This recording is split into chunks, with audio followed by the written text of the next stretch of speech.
Beritakanlah firman, siap sedialah baik atau tidak baik waktunya. Shalom, puji Tuhan, kemurahan Tuhan boleh menghantar kita.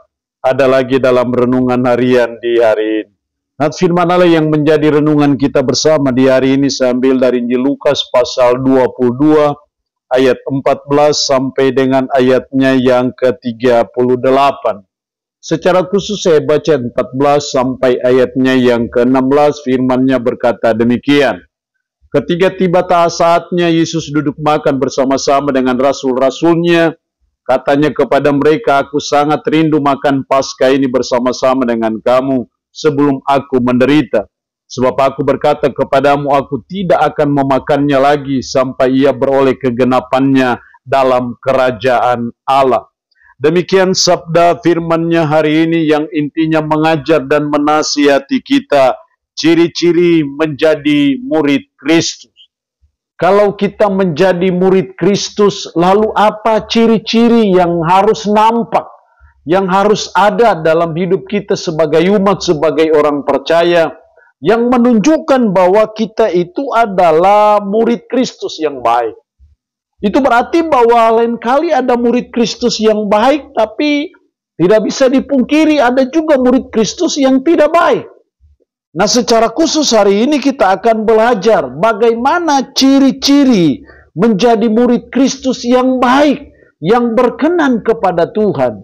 Dan kita terus belajar dan terus berusaha supaya kita betul-betul menjadi murid Kristus yang baik. Lalu apa ciri-ciri murid Kristus? Yang pertama dalam ayatnya yang ke-19, lalu ia mengambil roti, mengucap syukur, memecah-mecahkannya, dan memberikannya kepada mereka. Katanya, "Inilah tubuhku yang diserahkan bagi kamu. Perbuatlah ini menjadi peringatan akan aku." Perbuatlah ini menjadi peringatan akan aku.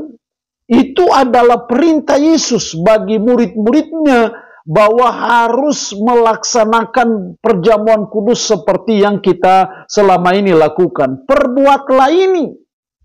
Dari sinilah saya melihat bahwa ciri murid Kristus yang pertama adalah taat terhadap perintah. Yesus memberikan perintah, perbuatlah ini menjadi peringatan akan aku. Dan sebagai murid-murid Kristus, sudah barang tentu kita harus melaksanakan apa yang diperintahkan Yesus bagi kita. Dan kalau kita melaksanakannya, itu namanya taat terhadap perintah Tuhan, taat terhadap firman Tuhan, taat terhadap apa yang disampaikan Kristus. Dan itulah ciri seorang murid Kristus. Tidak mungkin kita bisa menjadi murid Kristus yang baik kalau kita tidak taat kepada guru agung kita, namanya Yesus Kristus. Ibaratnya kita ada dalam suatu pelajaran SD, SMP, SMA, Tuhan guru kita memberi perintah supaya kita masuk ke sekolah pada jam 7, kita harus pulang jam 1, kita harus mengerjakan pekerjaan rumah, dan itu rutin terus-menerus seperti itu. Artinya apa? Ada ketaatan, ada disiplin yang dituntut dari seorang murid. Karena tanpa disiplin, tanpa ketaatan, tidak mungkin dia akan menjadi murid yang baik. Jadi hal yang pertama yang dituntut dari kita sebagai ciri-ciri menjadi murid Kristus adalah kita taat terhadap perintah Tuhan. Kita taat terhadap perintah guru kita. Kalau dia memberi kita perintah, perbuatlah ini menjadi peringatan akan aku, maka sebagai murid Kristus kita tidak bisa melawan. Sebagai murid Kristus kita tidak mempertanyakan. Sebagai murid Kristus kita tidak bisa untuk menolak akan perintah ini. Tapi sebaliknya sebagai murid Kristus yang baik, kita harus taat melaksanakan perintah Tuhan. Dalam segala hal juga. Apapun perintah-perintah Tuhan, apa perintah Kristus bagi kita, kita belajar untuk sungguh-sungguh mengusahakannya, melakukannya dalam hidup kita sehari-hari. Dan itu ciri-ciri menjadi murid Kristus yang baik. Yang kedua dalam ayat 25 sampai 27, Yesus berkata kepada mereka, raja-raja, bangsa-bangsa memerintah rakyat mereka. Dan orang-orang yang menjalankan kuasa atas mereka disebut pelindung-pelindung. Tetapi kamu tidaklah demikian, melainkan yang terbesar di antara kamu hendaklah menjadi sebagai yang paling muda dan pemimpin sebagai pelayan. Perhatikan di situ, pemimpin sebagai pelayan, ayat 27. Sebab siapakah yang lebih besar, yang duduk makan atau yang melayani? Bukankah dia yang duduk makan, tetapi aku ada di tengah-tengah kamu sebagai pelayan. Kamulah yang tetap tinggal bersama-sama dengan aku dalam segala pencobaan yang aku alami.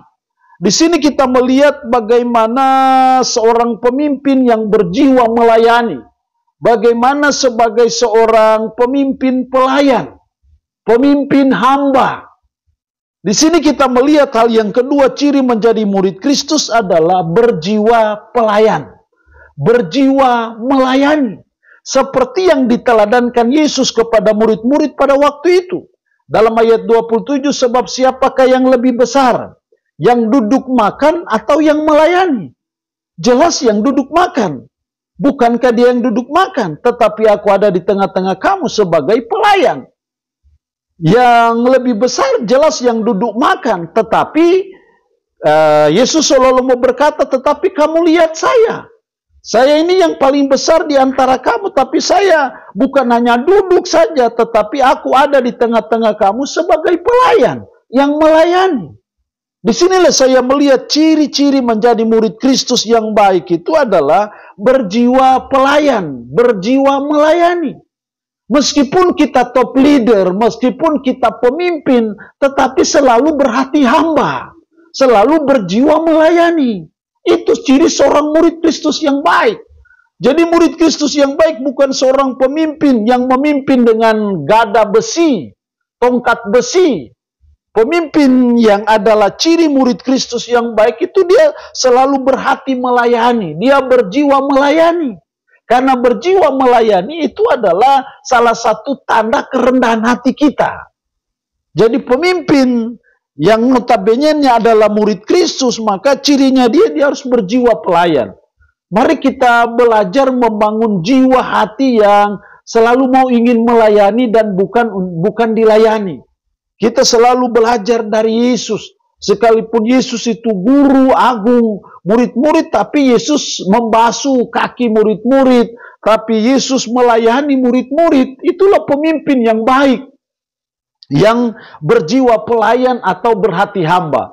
Dan jiwa seperti ini harus juga ada dalam diri seorang murid Kristus. Karena itu ciri murid Kristus yang baik, menjadi murid Kristus. Yang kedua, dia berjiwa melayani atau berjiwa pelayan. Yang ketiga, dalam ayat 31 sampai 33, ciri menjadi murid Kristus. Ayat 31 sampai 33, Simon, lihat, iblis telah menuntut untuk menampi kamu seperti gandum. Tetapi aku telah berdoa untuk engkau, supaya imanmu jangan gugur. Dan engkau, jikalau engkau sudah insaf, kuatkanlah saudara-saudaramu. Jawab Petrus, Tuhan, aku bersedia masuk penjara dan mati bersama-sama dengan engkau. Coba perhatikan di situ nubuat Yesus tentang Simon Petrus ini. Ayat 32. Tetapi aku telah berdoa untuk engkau, supaya imanmu jangan gugur. Dan jikalau engkau sudah insaf, kita ingat pada waktu akhirnya Simon Petrus, dia menyangkal Yesus, tapi akhirnya dia insaf. Dan akhirnya dia bertobat. Nah, yang menarik bagi saya adalah supaya imanmu jangan gugur. Jadi murid Kristus yang baik itu memiliki iman yang kuat. Memiliki iman yang teguh, bukan iman yang gugur. Bukan iman yang gampang layu. Bukan iman yang gampang hancur oleh karena pergumulan atau penderitaan. Ciri seorang murid menjadi murid Kristus itu memiliki iman yang kuat. Walaupun iman dari Petrus, Simon itu sempat gugur awal-awalnya, tapi nubuat Yesus bahwa dia akan insaf. Dan akhirnya dia menguatkan saudara-saudara yang lain. Jadi mari kita belajar untuk memiliki iman yang kuat. Bukan iman yang gugur. Bukan iman yang gampang hancur. Kita belajar berproses dalam hidup, karena itu mendisiplinkan diri sebagai seorang murid itu sangat penting, karena itu akan menentukan kualitas iman kita. Iman yang tidak mudah goyah, iman yang tidak mudah luntur, iman yang tidak mudah putus asa, kecewa, dan frustasi menghadapi berbagai pergumulan, persoalan, kesulitan hidup apapun. Itulah ciri seorang murid Kristus yang baik. Jadi kita belajar supaya kita memiliki iman yang kuat, dan saya percaya itulah ciri menjadi murid Kristus. Allah yang punya firman ini memberkati kita dengan firman-Nya di hari ini. Amin. Mari kita berdoa. Puji syukur untuk kebenaran firman-Mu hari ini, yang mengajar dan menasihati kami ciri-ciri menjadi murid Kristus, yaitu taat terhadap perintah Tuhan, berjiwa pelayan atau berjiwa melayani, dan memiliki iman yang kuat. Roh yang Kudus tanamkan, meteraikan firman dalam hati dan pikiran kami, dan sanggupkan kami untuk kami bisa memberlakukan firman ini dalam kehidupan kami sehari-hari. Hamba mohon berkat bagi umat-Mu yang mendengarkan renungan harian di hari ini. Yang sakit hamba berdoa dalam nama Yesus, Tuhan lawat, Tuhan jamah, Tuhan sembuhkan dari sakit penyakit yang diderita. Terpuji-pujilah nama-Mu. Dalam nama Tuhan Yesus Kristus kami berdoa. Amin. Shalom. Tuhan Yesus memberkati kita dengan firman-Nya di hari ini.